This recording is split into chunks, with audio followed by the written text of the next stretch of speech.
স্বাস্থ্য সহকারী বা স্বাস্থ্যকর্মী পদে আপনারা যারা পরীক্ষা দেবেন তাদের জন্য আজকের এই ভিডিওতে থাকছে নিয়োগ পরীক্ষার প্রশ্ন, সাথে প্রশ্ন প্যাটার্ন কেমন হবে, এমসিকিউ নাকি রিটেন হবে, কোন কোন বই পড়তে হবে, কোথায় থেকে পড়তে হবে, কোন কোন টপিকস পড়লে ভালো প্রশ্ন কমন পাওয়া যাবে, এমসিকিউ পরীক্ষা হবে নাকি রিটেন পরীক্ষা হবে, বিস্তারিত বিষয়ে আলোচনা করা হবে। আশা করি ভিডিওটি প্রথম থেকে শেষ অবধি দেখবেন এবং চ্যানেলটি অবশ্যই সাবস্ক্রাইব করে রাখবেন। এখানে একটা কথা বলে রাখি, স্বল্প সময়ে ভালো একটা প্রস্তুতি নিতে চাইলে অবশ্যই প্রিভিয়াস কোশ্চেন ব্যাংক দেখার কোনো বিকল্প নেই। এই জন্য বলবো যে সিভিল সার্জন জব রিভিউ এই বইটি পিডিএফ আমাদের কাছ থেকে সংগ্রহ করে নিতে পারেন। এই পিডিএফে প্রায় 90 পেজ প্লাস এমসিকিউ এবং রিটেন পরীক্ষার প্রশ্নের সমাধান দেওয়া আছে বিভিন্ন জেলার। যদি আপনি পড়ে কভার করতে পারেন ভালো একটা আইডিয়া পাবেন। টোটাল পিডিএফটার প্রাইস 40 টাকা। যারা নিতে চান তারা এই নাম্বারে হোয়াটসঅ্যাপের মাধ্যমে যোগাযোগ করে পিডিএফটি সংগ্রহ করে নেবেন। এবার আসি, স্বাস্থ্য সহকারী পরীক্ষা সাধারণত 90 মিনিট সময় দেওয়া হয়। রিটেনের ক্ষেত্রে পরীক্ষার মার্ক থাকে 80 মার্ক। 80 মার্কের পরীক্ষা হয়, 90 মিনিট সময় দেওয়া হয়। এখন প্রশ্ন সম্পর্কে একটু আইডিয়া দেই। যদি রিটেন হয় তাহলে এইখানে যে গ্যাপ দেওয়া থাকবে, অর্থাৎ রাইট ফ্রম ভার্ব থেকে প্রশ্ন এসেছে, এখানে গ্যাপ দেওয়া আছে, সেই গ্যাপটা আপনাকে সঠিকভাবে পূর্ণ করতে হবে রাইট ফ্রম ভার্বের ক্ষেত্রে।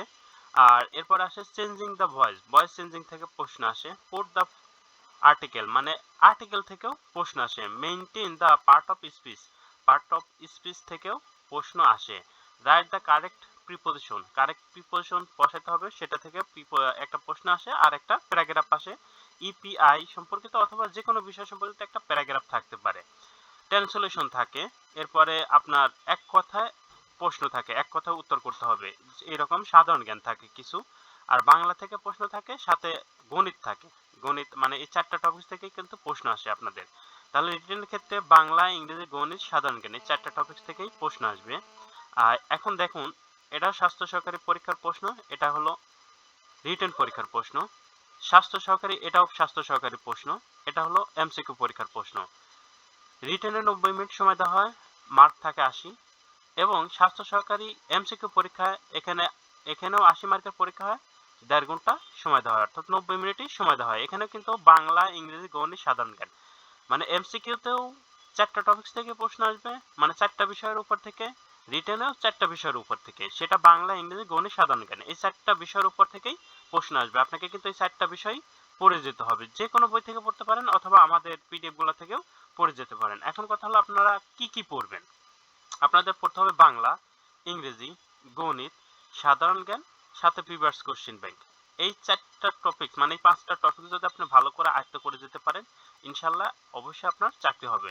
এক্ষেত্রে আপনাদের নিজস্ব কোনো বই থাকলে সেখান থেকে পড়ে নিতে পারেন। আর যদি নিজস্ব কোনো বই না থাকে তাহলে সবগুলো এখানে বাংলা, ইংরেজি, গণিত, সাধারণ জ্ঞান এবং প্রিভিয়াস কোশ্চেন ব্যাংক সবগুলা একসাথে সংগ্রহ করে নিয়ে পড়বেন। সবগুলা বইয়ের পিডিএফ এর মূল্য কিন্তু 100 টাকা, শুধুমাত্র পিডিএফ এর মূল্যই 100 টাকা। যারা নিতে চান তারা স্ক্রিনশট দিয়ে এই নাম্বার হোয়াটসঅ্যাপের মাধ্যমে যোগাযোগ করে সবগুলা বইয়ের পিডিএফ সংগ্রহ করে নেবেন। ইনশাআল্লাহ 100% প্রশ্ন কমন পাবেন। এখন কথা যে আমরা কোন কোন টপিকস পড়বো। বাংলার জন্য সন্ধি, সমাস, বিপরীত শব্দ, এক কথায় প্রকাশ, বানান, বাগধারা, সমার্থক শব্দ, কারক, সাহিত্য, এই টপিকসগুলো ভালো করে গুরুত্ব দিয়ে পড়বেন আমাদের পিডিএফ থেকে অথবা আপনাদের নিজস্ব বই থেকে। ইংরেজির জন্য item, phrase, voice, gender, number, narration, changing sentence, translation, preposition, article, right form of verb, এই টপিকগুলো ভালো করে পড়বেন আমাদের পিডিএফ থেকে অথবা আপনাদের যদি বই থাকে সেখান থেকে। গণিতের জন্য নবম শ্রেণীর গণিত এবং অষ্টম শ্রেণীর গণিত, এই দুইটা বইয়ের কোনো বিকল্প নেই। পাটিগণিত এবং বীজগণিত এ টু জেড দেখে যাবেন, এখান থেকেই প্রশ্ন আসবে। আর সাধারণ জ্ঞানের ক্ষেত্রে আপনার প্রিভিয়াস কোশ্চেন ব্যাংক পড়লেই হবে, এর বাইরে আর কিছু পড়ার দরকার নেই। সাথে সাম্প্রতিক সাধারণ জ্ঞানগুলো পড়ে গেলেই চলবে। আশা করি এই টপিকগুলো যদি ভালো করে শেষ করেন অবশ্যই আপনি পরীক্ষায় টিকতে পারবেন। এখন কথা যে আপনাদের পরীক্ষায় এমসিকিউ নাকি রিটার্ন হবে, আসলে অ্যাডমিট যদি প্রকাশ না হয় তার আগে কখনোই বলা সম্ভব না যে এমসিকিউ নাকি রিটার্ন হবে। এই জন্য আপনাদের পরীক্ষার অনেক আগ থেকে পড়তে হবে। আপনি যেদিন আবেদন করছেন সেদিন থেকেই পড়াশোনা শুরু করবেন অথবা তার আগে থেকেই পড়াশোনা শুরু করবেন, কারণ যাদের চাকরি দরকার তাদের অনেক আগে থেকেই পড়াশোনা করতে হবে। অ্যাডমিট ছাড়ার পরে যদি আপনি পড়তে যান তাহলে পড়ে শেষও করতে পারবেন না, আপনার চাকরিও হবে না। সেক্ষেত্রে আপনাকে এমসিকিউ এবং রিটেন উভয়েরই প্রস্তুতি নিতে হবে।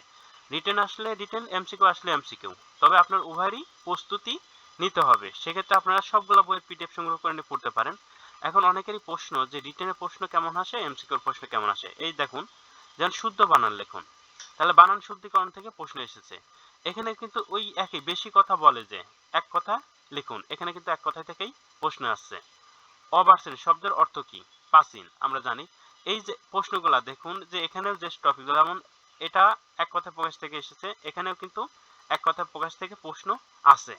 তাহলে আপনাদের টপিক কিন্তু সেম, কিন্তু এখানে অপশন 4টা দেওয়া থাকে, তার মধ্যে একটা অপশন বেছে নিতে হবে। এখানে কোনো অপশন দেওয়া থাকে না, আপনাকে সোজাসুজি মুখস্থ লিখে আসতে হবে। যেমন সন্ধি বিচ্ছেদ করুন, এখানেও সন্ধি থেকে প্রশ্ন আছে, মানে এমসিকিউ তেও সন্ধি থেকে প্রশ্ন আসবে, রিটেনেও সন্ধি থেকে প্রশ্ন আসবে।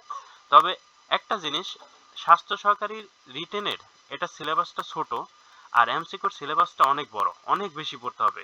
আপনি যদি প্রিভিয়াস কোশ্চেন ব্যাংকও পড়ে যান তাহলে রিটেনে টেকা পসিবল, কিন্তু এমসিকিউতে টিকা পসিবল না। এমসিকিউতে কিন্তু আপনাকে বিস্তারিত পড়তে হবে, বিস্তারিত পড়ে গেলে তবেই আপনি পরীক্ষায় টিকতে পারবেন। এখন আপনারা যদি চান যে আপনাদের আলাদা আলাদা প্রশ্ন সলিউশন একটা ভিডিও তৈরি করি, যেমন স্বাস্থ্য সহকারী রিটেনের প্রশ্ন একটা আলাদা সলিউশন তৈরি করলাম, ভিডিও তৈরি করলাম, আর এমসিকিউর জন্য আলাদা একটা ভিডিও তৈরি করলাম মানে উত্তর সহ, তাহলে এই বিষয়টা যাদের দরকার তারা অবশ্যই কমেন্ট বক্সে কমেন্ট করে জানাবেন। পরবর্তী ভিডিওতে আমরা অবশ্যই আপনাদের এভাবে আলাদা আলাদা ভিডিও দেওয়ার চেষ্টা করব। আর আজকের ভিডিও এখানে শেষ করছি। যদি আপনাদের কোনো প্রশ্ন থাকে অবশ্যই কমেন্ট বক্সে কমেন্ট করে জানাবেন, আপনাদের উত্তর দেওয়ার চেষ্টা করবো। আর চ্যানেলটি সাবস্ক্রাইব করে আমাদের পাশে থাকবেন। আল্লাহ হাফেজ।